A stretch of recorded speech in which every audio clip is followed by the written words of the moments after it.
And good morning and welcome back to the University of Missouri Extension Engagement Week.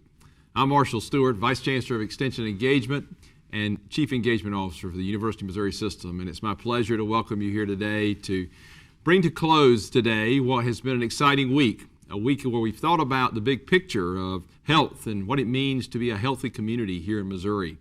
You know, if you go back and look at how we looked at the big picture earlier in the week, we talked not only with ourselves here in the state, but also some national leaders, and we were able to bring in the aspect of Next Gen, to hear from the director of the NIH, Senator Blunt, and so many others that could bring a perspective that we just don't have from where we sit here at the university. And then to have thought leaders from here in the state, different agencies, different organizations that have been so important in helping us partner to deal with these particular issues that are so important to what we're trying to do, to bring the expertise to you, to bring their knowledge, to have these thought leaders sit in front of us and share with us their perspectives as we try to weave together what will be a strategy to improve what we do every day to improve the health of Missourians across Missouri and therefore the country and therefore the world. You know, as we listen to them, I know it's important that we think about the state, but then we want to bring that knowledge down to what do we do every day, and how is this going to look in the space of extension and engagement? What are we going to do within our work as MU Extension Specialists? What can we do in terms of our work as faculty, staff, and others affiliated with Extension? And then those that are our partners on the campuses of UMKC and UMSL and Missouri S&T and here at MU as well. What can we do to partner with those others who have that space, who work in that particular area? What can we do to ensure that as we go forward, that we are truly partnering in a way that will bring good things to all Missourians? You know, you've often heard me talk about that when I think about the student body that I serve and that we serve collectively through Extension, it's not just the 31,000 students or so here on a campus or on any particular campus we may be sitting on today, but it's all Missourians. 6 million plus Missourians. That's our student body. And what we're trying to do is to figure out how do we bring knowledge, information, to live out the land-grant idea, to bring it to them in a way that's meaningful, applicable to their lives, that improves their lives. So we're going to take some time today to celebrate some successes. We're going to talk about some of the great work that's been going on with faculty and staff. We're going to look at some of the interesting things that they've done in terms of their programs and really highlight some of that great work. And we're also going to be able to, again, dial back and talk about health. And how do we bring it into an applicable way that regardless of the role you play, that you can say, well, that's my part in this play. This is how I can contribute. You see, if we all contribute collectively, that's where we're going to see the good things happen, not only for ourselves in the university, but more importantly for those people that we serve across the state. So with that, what I'm going to do is walk into something here to give you an update on MU Extension and what's going on, some things that I think could be helpful to you regardless of where you sit. If you be a partner, someone on a different campus, here at MU, wherever you may be, some things that I think can be important because what we've tried to do is to open up Extension over these past 5 years, to allow others to partner in different ways, to bring resources, knowledge, information, so that we truly live out the servant leadership idea that is embodied in public universities. So with that, I'm going to go to some slides here, and we're going to walk through, again, some ideas, some thoughts, some things that I think can be very helpful to you as we think about those next steps and how we, again, bring all these things we've talked about this week so far and some things we'll talk about later in the day to bear on what we do in our work every single day. So as we begin that process, let's think about Extension today. You know, Extension historically, it just has a great tradition, wonderful heritage, things that we're very proud of. And when you think about where we are today and what we've demonstrated in particular in these last year to 18 months, we've shown two things in full measure. We've shown innovation, we've shown resilience. We've shown the ability to pivot, we've shown the ability to come back when people thought maybe we were down. Because we knew that there was a mission here bigger than ourselves, there was a public good to be served, and something that we needed to do to ensure that all Missourians were served. You know, when I think about the work that's been done in the virtual environment and how we've pivoted to that and how we moved into that, and now as we have moved back into face-to-face, we're still showing that innovation, that resilience, that it really is an example for others in community. You know, people look at you if you're out across the state in one of our counties, one of our regions, people are looking at you as an example. What are they doing? And if they can do it, I can too.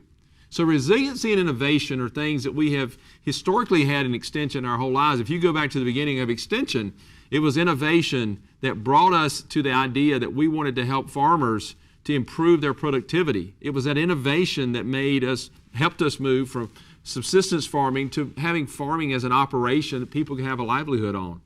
It was those moves from nutrition to the underserved where we were trying to reach out to them to see truly those behaviors change. It was working through 4-H that we saw so many great things happen and continue to see things happen to bring youth into a sense of community, of wellness and of a sense of belonging that's so important for youth development. It's through our community development programs and our business programs that we've again seen businesses grow, communities be revitalized, and to see things really good happen in those communities. So again, regardless of where you sit, we've seen those things happen historically, but I will tell you this last 18 months or so, we've seen it happen at a pace that we've never seen before. We were called to be resilient, we had to be, and we used innovation to get there. So what does that tell us as we think about the next part of our work? Well, I often think about our work in two areas, then and now.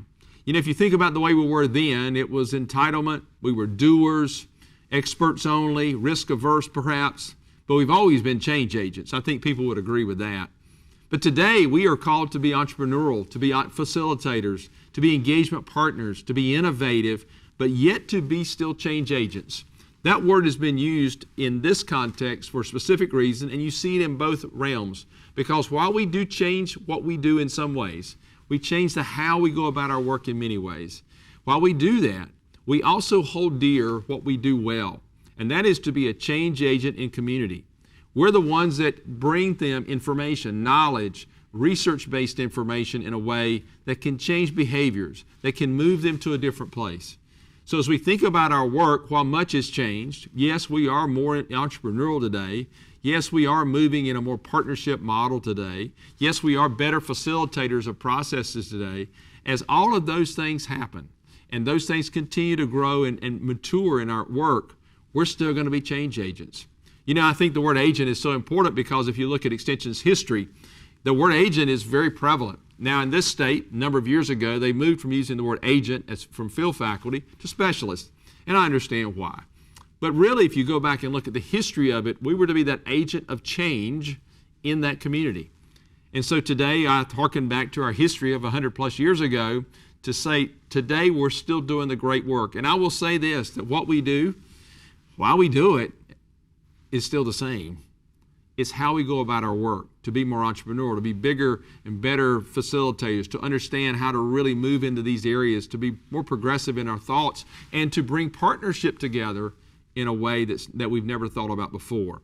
That's the future, that is now. So we go thinking about where we are and our strategy and our focus and how we've changed and how we've adapted. We also have to think about our role. You know, our roles continue to change. But one of the things that's true is we've always been a megaphone, a partner, and a change agent.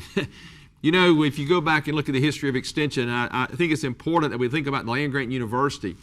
We were the ones that went into communities and said, you need to have rural electrification. It's important. And it was Extension that went into communities and helped to organize in those early days what we now know as electric membership cooperatives in those counties. If you go to those communities and look at their history, you will find that Extension was the megaphone that went in and did that. They then became the partner that helped facilitate the process to set up those groups that we now call electric membership cooperatives. And it was from that we became known as change agents. That's a classic example of how Extension worked in that era, and it works today. So I bring you forth to broadband today. What are we doing today? We're a megaphone. We're telling people it's so important and why it's important. And we've seen enormous change in policy in this state, and people really stepping into that from a public space to invest more. We also are a partner because we partner with the State Broadband Office and others, Farm Bureau, Department of Agriculture, the Governor's Office, and so many others in that space. And yes, we're a change agent because if you go to our resource rail today, mobroadband.org, you will find those resources that enable us to be that change agent. I can take you in any discipline that we have. Those elements have been tested, they're true, and they will not change because they're relevant in any setting. And that is our time. This is our moment to bring forth that best practice that we know works and move it into a modern context.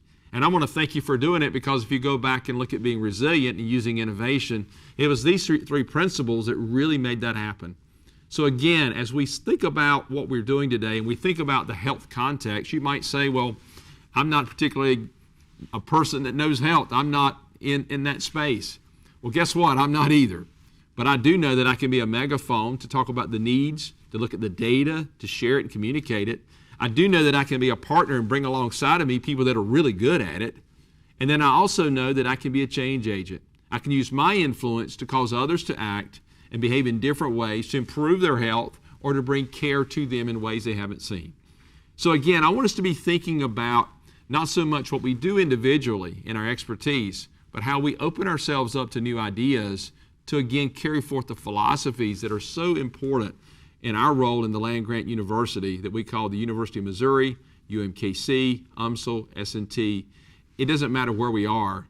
The land-grant idea is big, and there's room enough for everybody to be under that tent. So, as we think about that, I think about some of the things we've seen change. You know, I mentioned the broadband resource rail, which is something really important. But I also think about our work in mental health. I think about the things we're doing in Zoom and working with small business development. I think about the trainings that we see happening, some face-to-face today, some Zoom only. I also think about innovations that we're bringing in philanthropy, like the Land Grant Society. Things that are so important because they're beginning to move the needle forward.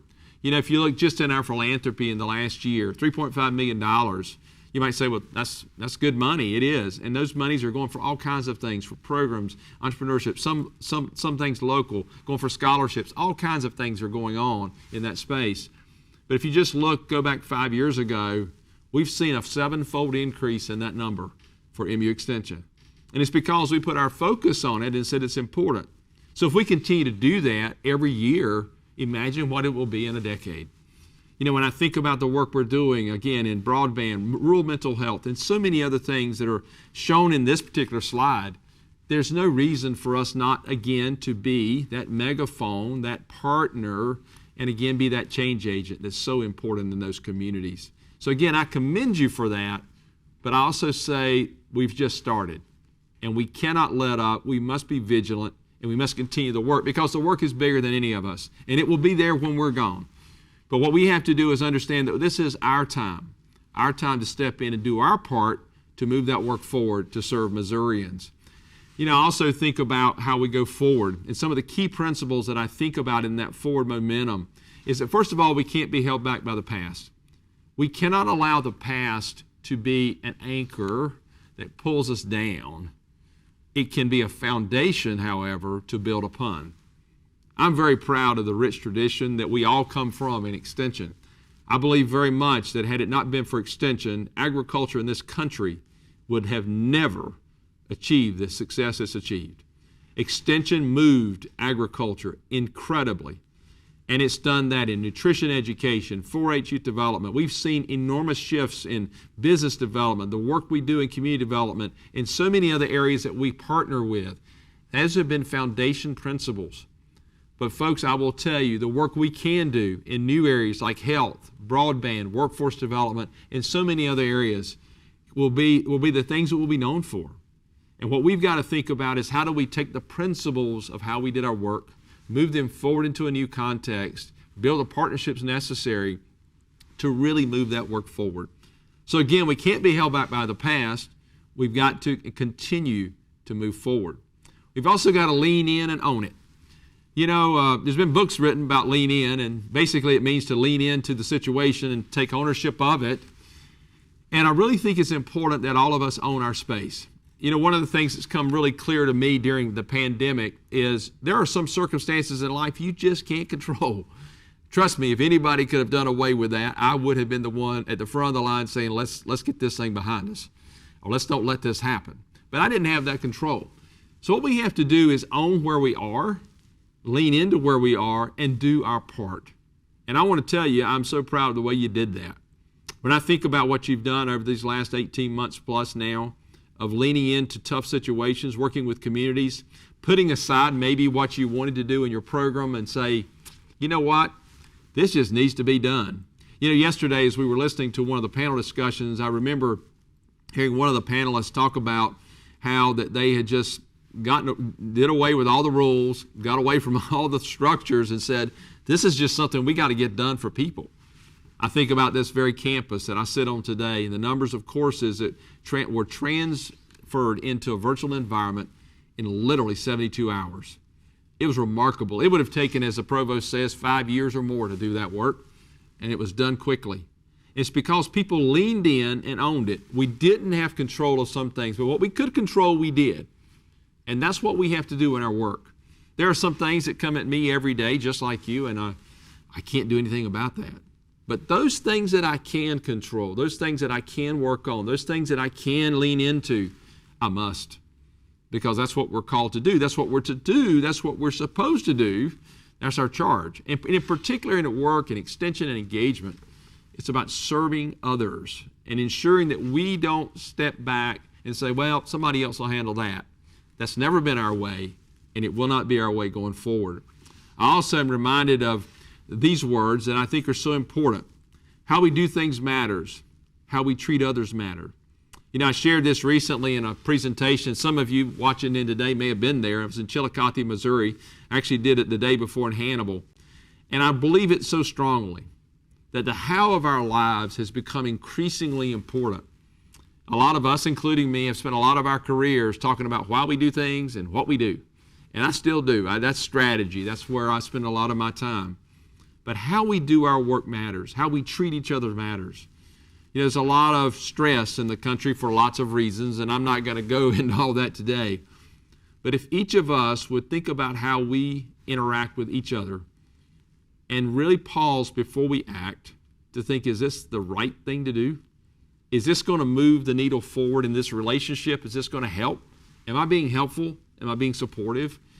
Those are things we need to think about.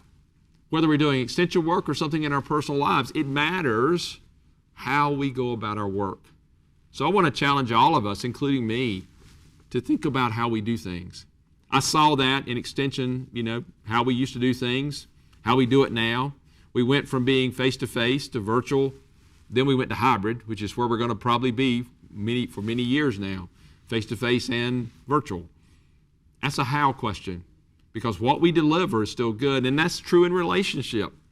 You know, may have taken some things for granted over the time that we've been around. Let's think about how we do things. Let's really dig into that this year and think about the how. How can I treat others, respect others, show greater civility, have better conversations, be more courteous? Those are things that I think can help us in all of our work, whether we be in extension or any other realm of life. We need to be thinking about those things. I also think about our grand challenges. I think about the work we're doing today and what we want to do in the future. But you know, the grand challenges of Missouri have not changed. We went around this state and talked to a lot of people in 2016, 2017. We've continued those conversations. They didn't stop. And what we found was there were three dominions, three areas that were really important to people: the economy, education, health. And myself stood on a stage in 2017 about this time of year, and I laid it out. This is where we're going. I can remember very well standing on that stage here at the Holiday Inn in Columbia, Missouri, and saying that, and people wondering, how are we going to do that? You know, I really didn't know. But I did know this. I knew that was the right direction to go because that's what I was hearing Missourians talk about. And we are here to serve and to go where they need to go. It was also based on data and looking at data of where data says we need to go. When you looked at all the indicators, there was no question that we needed to do more in workforce development. We need to do more to drive the economy. We need to really think about that. We need to think more critically about how we help young people make that transition from high school to college, help adults return into the learning environment as we have in extension for years, but get more of them involved so the educational access and opportunity would be more robust. And we also need to take a big shot at this health thing because we realized, if you looked at data, that in that year of 2017, we were sitting about 40th in around that area in most indicators. We have seen some movement up, but I will tell you that we've got a long ways to go. So we have chosen those because those are things that not necessarily matter to me personally, but they matter to Missourians. And if we do what's right for Missourians, Missourians will take care of us. And I truly believe that as a university. I believe it in extension. I believe it in engagement. I believe it in outreach and everything we do. So I don't want us to ever forget the 3 grand challenges, because even today, if you look at data, they have not changed. It's still about the economy. It's still about education. And it's still about health.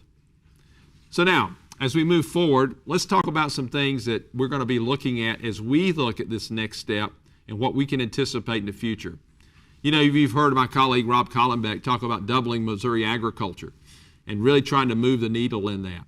And I really respect that. And so with our partners in the College of Agriculture, Food and Natural Resources and others that have interest in this space of food systems and agriculture and food and all the production from organic, locally grown, all the way across the spectrum to commodity agriculture and large agriculture, we're committed to that because we believe that's an important aspect of this state and one that we want to continue to grow in and be committed to as we go forward. Also, as we look forward, you're going to see us really focus in this area. This area is so important because 4-H has been such a core part of us for so many years, so youth development is going to continue to be. It's something I'm committed to because, as I think many of you know, I spent a lot of my years as a youth development person. It is where I started my career, and it is something that I know is important because when you invest in that future generation and you see the growth that can come out of that, that's how you do the big things in the economy, education, and health. It's by investing in the future. And that, for extension, is called 4-H. You know, I also think about our work in workforce development.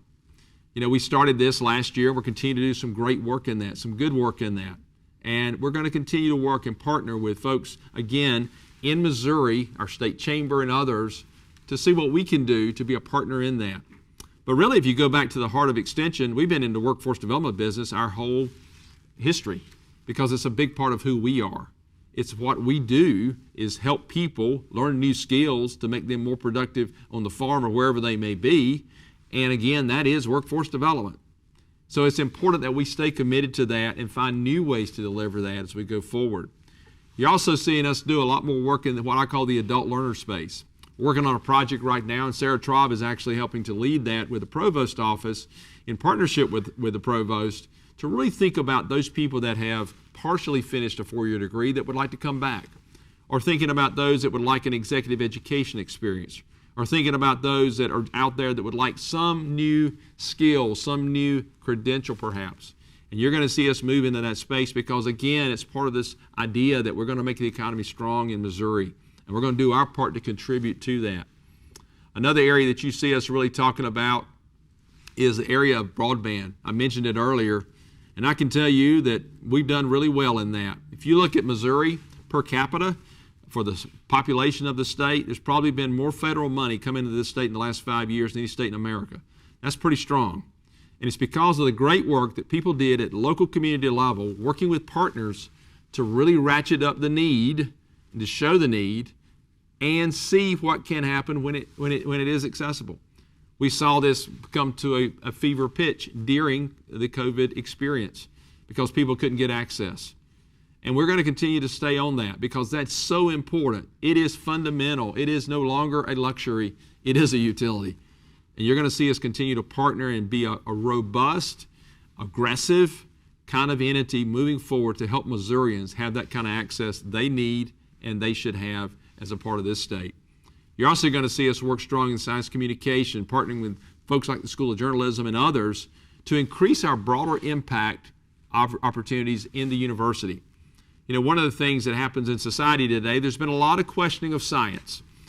And I'm not going to travel down that road today, but I will tell you that we need to follow the science, and we need to be a part of helping to communicate that science in a way that the public can understand and apply their lives. In fact, if you go back to the roots of extension, that's exactly what we did. I will take you back to when they were trying to introduce hybrid seed corn, and they couldn't get the dads of that day to accept it. So what did they do? They created corn growing clubs that later became 4-H. And it was through those children, young farm boys of that era, that they introduced hybrid seed corn that was grown on farms that outproduced their dads, and that's how they were able to bring the science to them. We're going to do the same thing today, not only in agriculture, but in health and every other aspect of life, but it's all going to be driven on science. And if we do that right, we can reclaim what we should have never let go in the higher education space, which is following the science. And I think we can be a part of the conversation to reclaim that and ensure that the land-grant mission stands firm for what it is and what it should be in a university that is so research-rich, like the University of Missouri here in Columbia and our other three partners in the UM system. It's important work, and work we will continue. I also believe it's important for us to think about what we are going to be able to do in engagement. You know, one of the ideas that we've been rolling around for some time now, and we're continuing to shape, is could we become this national center for community engagement?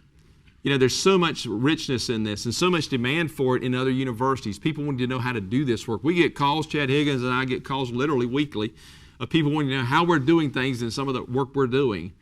And we're glad to share. But it's really spawned in me this idea that we really are becoming an epicenter of this work. And we need to continue that. You know, the work we've done with Susan Reno and Broader Impacts, the work that Chad's doing, leading programmatically and integrating in such a magnificent way, so many partners, and so many others that work in our team, in our space, doing incredible work to lead this effort forward. It is so important that we claim that space, that we continue to do the things we know how to do, but then also share that with others.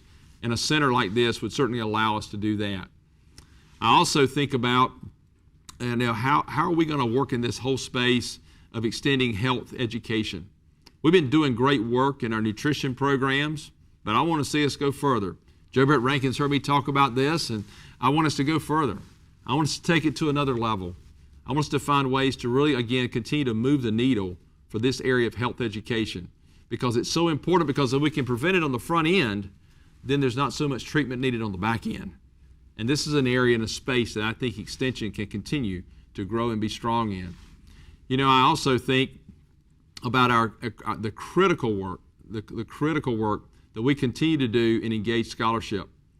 You know, as faculty, and I think about this particular slide being specific to faculty, we've got to work really hard to ensure that the work you do is published and gets in the right publications to, again, continue the research trajectory of this institution.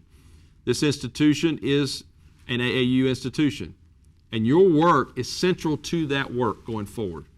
And so I want you to know that we're going to continue to work hard. I appreciate the great work that our faculty committees are doing in this space to encourage our faculty to do better work, higher quality work that will continue that trajectory that's so important not only for our work in Extension, but more importantly for the whole university and university system. And then finally, I want us to think about Next Gen. You know, this week we had the opportunity to see Next Gen open.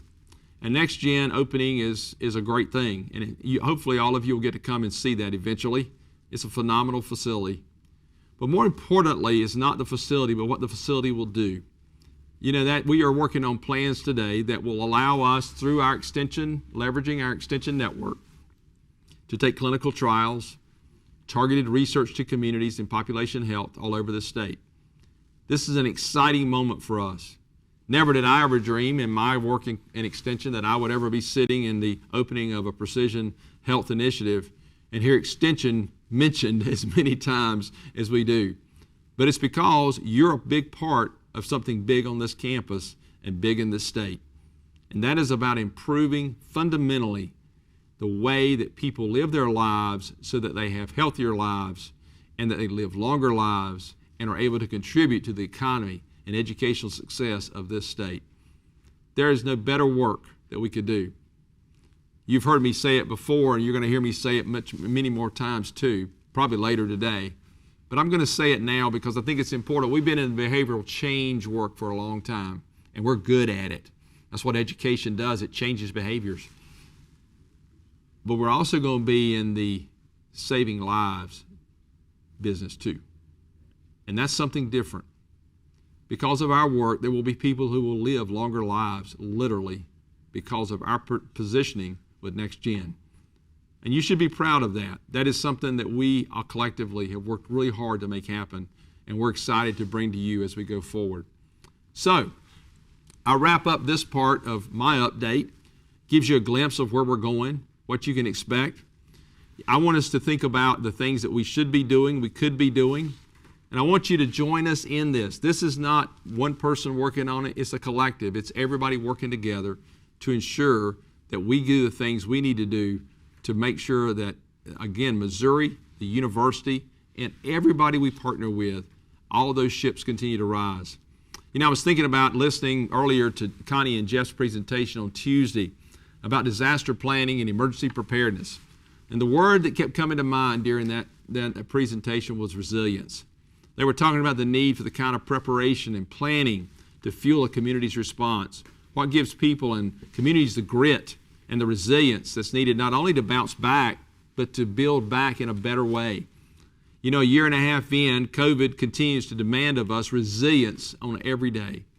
And we've got to continue to be resilient, not only as we think about the COVID response, but in everything we do.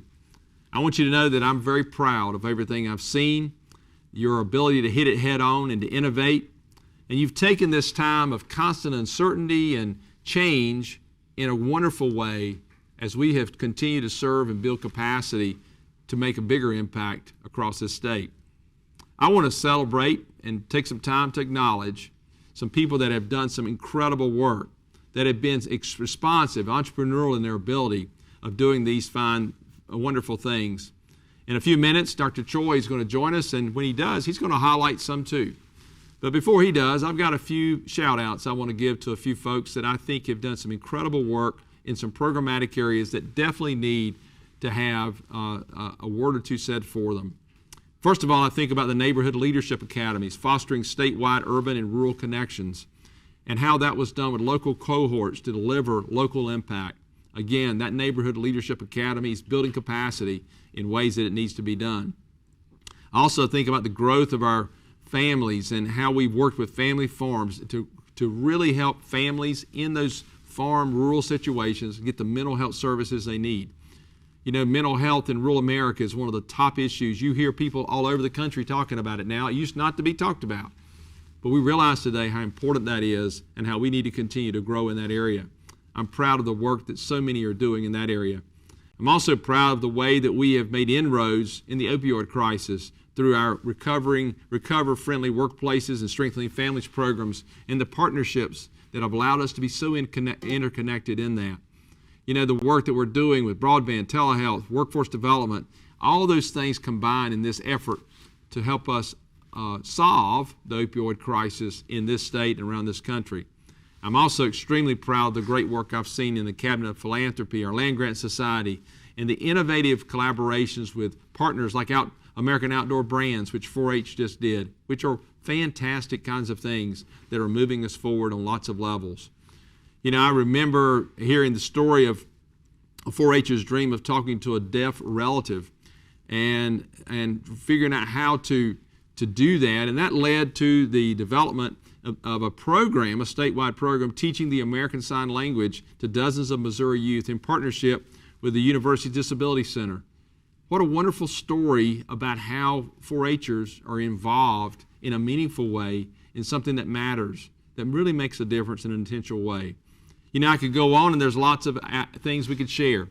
But the big thing I want you to know is you fostered innovation and engagement in a way that I have never seen in my career. And in that, you've improved the lives of Missourians, their opportunities in the economy, education, and health. And it's going to make a difference today and the years ahead. You know, it's my pleasure at this point to introduce someone who is certainly no stranger to Extension. Dr. Moon Choi serves as president of the University of Missouri System and president of the campus here at Columbia. As many of you know, Dr. Choi started his time here shortly after I did. We are almost on the same track. I started in August of 2016, and he started, I think, in February, March of 2017. And it's been a wonderful, wonderful thing for me, not only personally, but also professionally, to have the opportunity to work with Dr. Choi. Obviously, an engineering training, wonderful credentials in his background. I know this has been an exciting week for him on many levels, but his leadership to bring about Next Gen, along, as he will tell you, with many partners, but he definitely was the spearhead to cause the Next Gen initiative to really get going and to bring so many good things as we think about our role in what we should be doing as a university. So, ladies and gentlemen, it's my pleasure, without further ado, to introduce to you Dr. Moon Choi. Marshall, thank you. It's such a great pleasure to be here to celebrate not only the work, but more importantly, the incredible staff and faculty, as well as partners that we have throughout the state. And let me just add this as well. You have done an incredible job. And think back to when you joined about 5 years ago, the struggles that this university faced, and now reflect back on the progress that we made. And that's because of your leadership. That's because of the dedication of the hundreds and thousands of faculty, staff, and partners that we have throughout the state that believe in this university because we provide so much value through our research and education. So it's great to be here to celebrate Engagement and Extension Week at the UM system. I have a brief presentation, and I'd like to go through and highlight some of the important things that we've seen during this past year. And first and foremost, the legislative update. Legislative update is a barometer of how we are viewed by those who are elected to serve the people of Missouri. And I'm not going to read through all of the highlights here, but very importantly to mention that we've had the highest state appropriations in 13 years, with significant support not only for our core budget, but also Next Gen. Legislators recognize that Next Gen is more than just a building. It is a commitment to perform research that provides so much value to Missourians and those that live in the United States. In addition to that, I highlighted those that really will benefit, those projects that will benefit individuals that live in rural parts of the state. Those are highlighted in blue. It is $15 million to update, well, not only update, to build a brand new veterinary diagnostics laboratory, as well as support for MU Law Veterans Clinic to be able to provide veterans throughout the state of Missouri to get access to the support that they need. That's a small way of us thanking our veterans for their incredible dedication and service. And the last one I know you're excited about, as well as Dr. Kathleen Quinn, and that's for extending healthcare outcomes throughout the state of Missouri. This would not have been possible without the leadership and support from both houses of the Missouri legislature and the strong, bold leadership of our governor, Mike Parsons. So I want to make sure that I share our appreciation for their hard work on behalf of citizens of Missouri. I want to also give a little bit of an update on what's happening at the university. Extension is an integral part of the university, and therefore, when good things happen at the university, it reflects on the extension. When good things happen in extension, it reflects on the rest of the university. As you can see here, Mizzou has had 3 straight years of enrollment growth, and we're very, very happy to see that. The other universities have seen a little bit of a decline, but I know that the chancellors are hard at work to reverse the trends because we provide such a high quality, affordable education that students will find great benefit in attending one of our universities. I also want to highlight for you some of the student success milestones. During the pandemic in 2020 and 2021, we've achieved significant increases in graduation rates for all students, for Pell students, African American students, and Hispanic students. What you see in gold is our statistics back in 2015. And as you can see, those increases are measurable and significant. And it is the result of students having a greater opportunity to complete their degrees at our universities.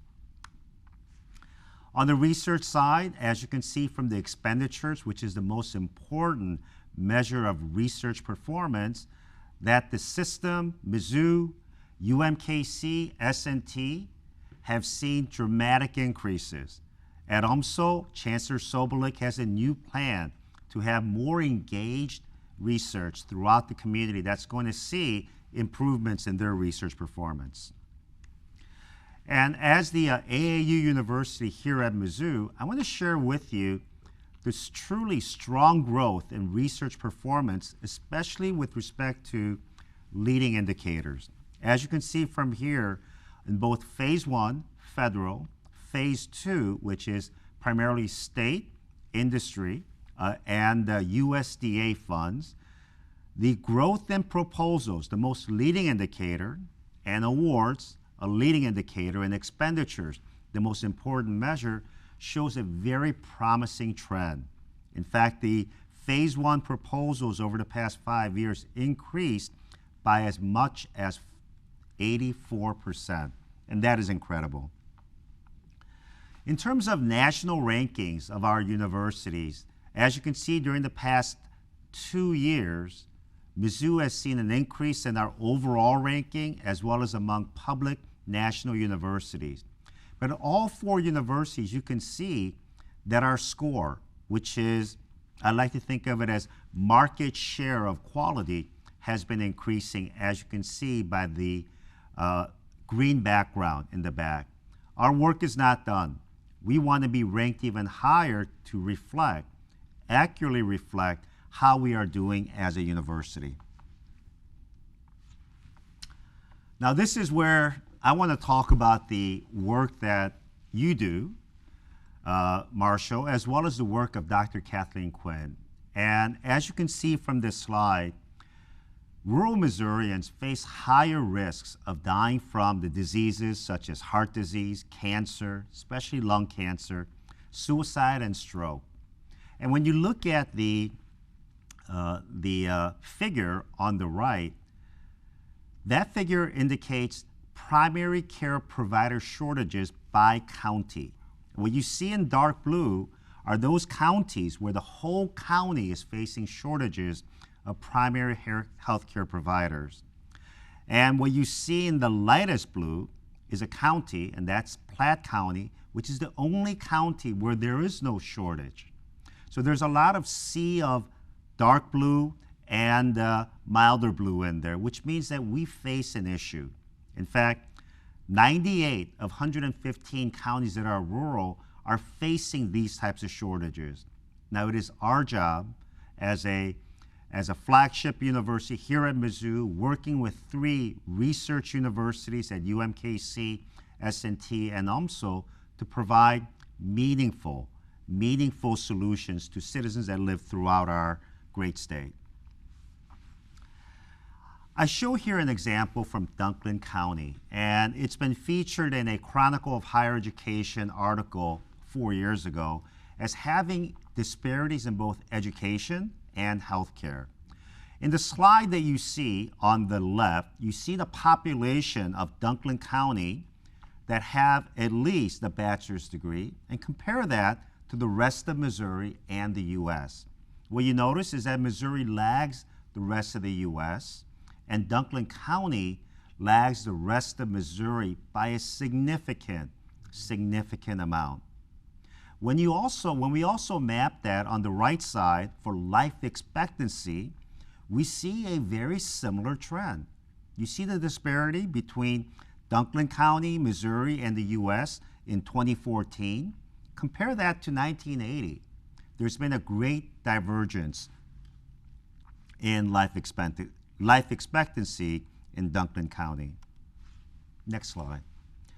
This also shows a very troubling trend over the years from 1980 to 2014 when it comes to deaths due to mental and substance use, that's on the left-hand side, and deaths due to COPD. And that divergence is not in a positive direction for Dunklin County and also the rest of Missouri, because there's a divergence that's occurring since the 1980s. And these are areas that we must address because these are Missourians that are suffering from these debilitating diseases. Next slide. Even more dramatic is the number of men that die from what is called the deaths of despair due to drugs, alcohol, and suicide among white non-Hispanics between the ages of 50 and 54. Look at the trend that we see. Look at the trend that we see in Missouri for men with high school or less, women high school or less, and the dramatic increases that we see. But for men and women with at least a bachelor's degree, we don't see a dramatic increase over those years. And that divergence, once again, is very troubling to see. And in the change of mortality from 1998 to 2015, look at what happens with the high school or less education group and bachelor's degree or more group. There has been a reduction in the change of mortality for both men and women in bachelor's degree or more category, but a dramatic increase in the category of high school or less. These are issues that we need to address. And at Extension and the School of Medicine here at Mizzou, we have outstanding leaders. Dr. Kathleen Quinn works with Dr. Marshall Stewart on developing programs to the Office of Hope. And what a great name for this office. And they do exciting work for engaging the community in rural parts of the state, providing scholarships to the Bryan Scholars Program to educate medical professionals that want to practice in rural parts of the state. But as you can see from the right-hand side where there's a sign that says hospital 125 miles away, that's 2 hours. That may be 2.5 hours in small, narrow roads. And when a healthcare professional is not available nearby, then the healthcare disparity grows in that region. And we need to do more as a university to address it. So some of the programs that are being led by both MU and UMKC include the regional campuses in Springfield through MU, as well as the regional campus at St. Joe with UMKC. And the goal of these programs is to expose and to provide opportunities for medical students to experience practicing in rural regions of the state. In fact, 1/3 of all graduates from the MU Springfield program have been practicing in rural parts of Missouri, which we are very, very happy about. Now, our goal, as it says in the last bullet, is to really crush the national average. We do better than the national average in this regard. We are about double when it comes to doctors in Missouri that have rural practice, but recognizing that 37% of Missourians live in rural parts of the state, there's much more that we need to do. Let me give you some examples of the incredible work of our students that work through this program. Kelly Dougherty is from Craig, Missouri, and she joined this program because she got so excited about the opportunity that she can to help people that live in her community. Now, they're covering up the population, but I don't believe the population is any higher than about 4,000 in Craig, Missouri. And for them to have an access to high-quality healthcare meant that Kelly took control of the destiny of that town by providing a medical education through her involvement in Springfield. And she has practiced in so many different parts of the state. And what I love about Kelly's experience, as you see in there, is that she has a lot of experience through Extension and the 4-H program. And we're very proud of Kelly. Next is Shannon Luke from Stansbury, Missouri. And she has worked with doctors and patients throughout the state, including Maryville, St. Joe, and even down south in West Plains. And her goal is to eventually practice in her hometown of Stansbury. And we're very proud of her as well. Now here's a situation where we recruited a student, Magdaleno Gutierrez, from Long Beach, California. Long Beach, California is not a rural part of the state, I don't think, right, Dr. Stewart? But he was really intrigued about getting that experience, that diverse perspective by serving patients in West Plains, Sedalia, and Hannibal. And while he may not practice in rural parts of the state, if he does return to California, he'll have such broad experiences and understand the disparities that can exist, which can help him become a more compassionate and a doctor with greater understanding.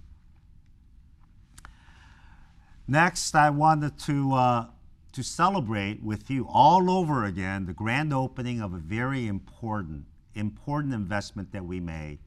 Yesterday, we had the grand opening of, 2 days ago, grand opening of the Roy Blunt Next Gen Precision Health Building.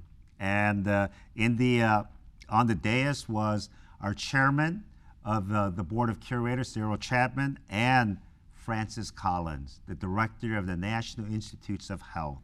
And we are so excited about the possibilities of making differences through our efforts to improve and save lives in Missouri. A very unique way that we can do this is by leveraging the strengths that we have in comparative medicine, our ability to develop animal models that no other universities can, and to have translational medicine that is developed through the mouse model to rat models, swine models, eventually human models. And some of this can be dramatically impacted in the area of radiopharmaceutical. What you see on the right-hand side is a schematic of Lutathera, which is a drug that is developed in partnership with a Novartis company. There is a small radionuclide that is used as a small radiation source that is attached to a receptor that you can think about as a magnet that can be tuned to particular types of cancer.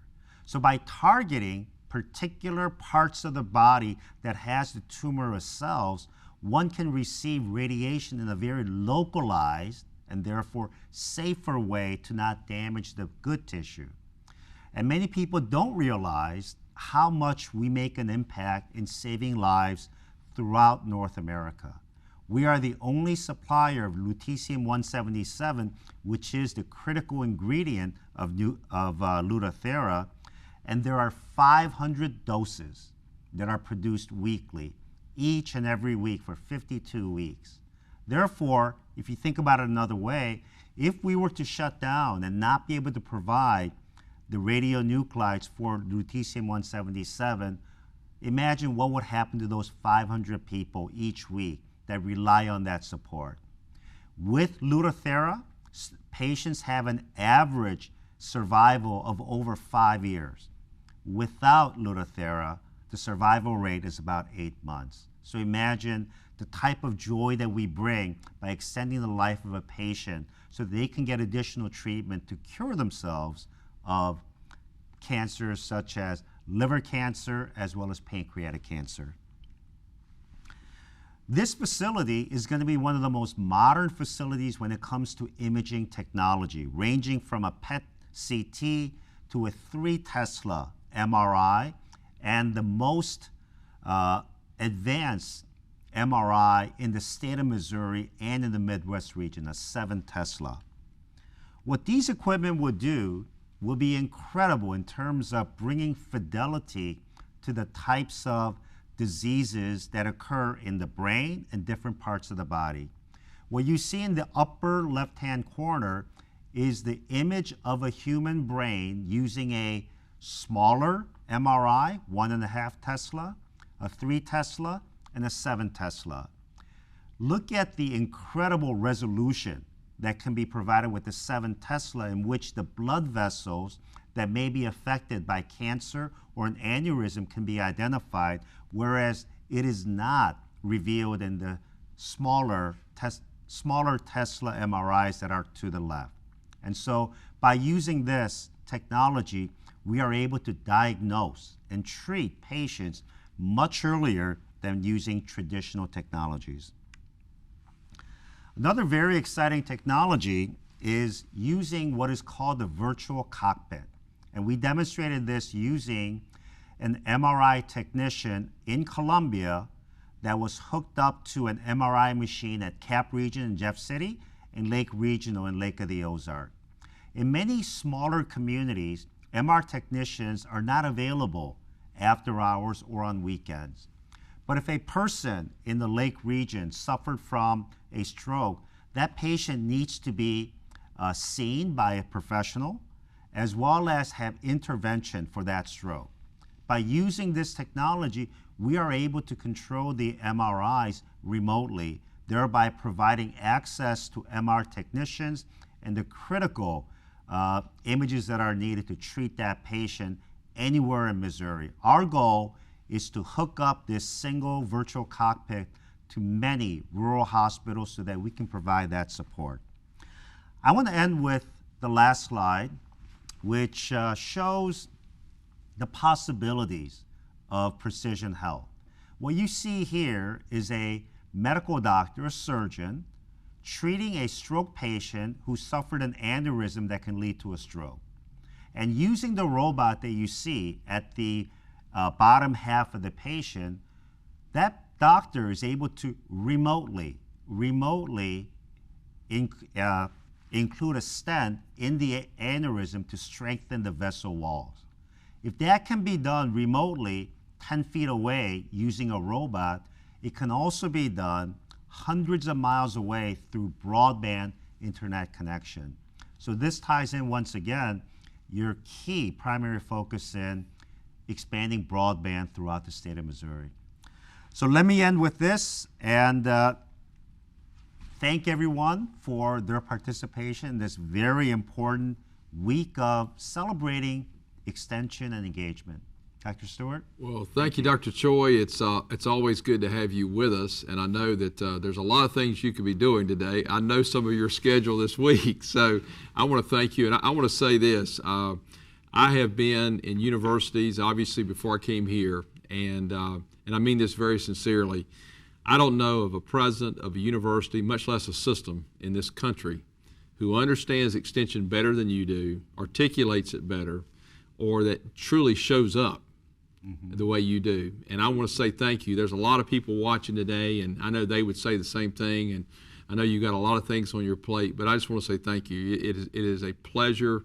I know we've got a lot of challenges, as always, in the university world and higher education, but it truly is a pleasure. And the work you're doing to really help integrate extension and engagement into the greater university has been incredibly great for me and enjoyable for me, but more importantly, I think it's the right thing for Missourians, and I know we share that. So I want to say thank you again for being with us today. It's my pleasure. Thank you. Thank you, sir.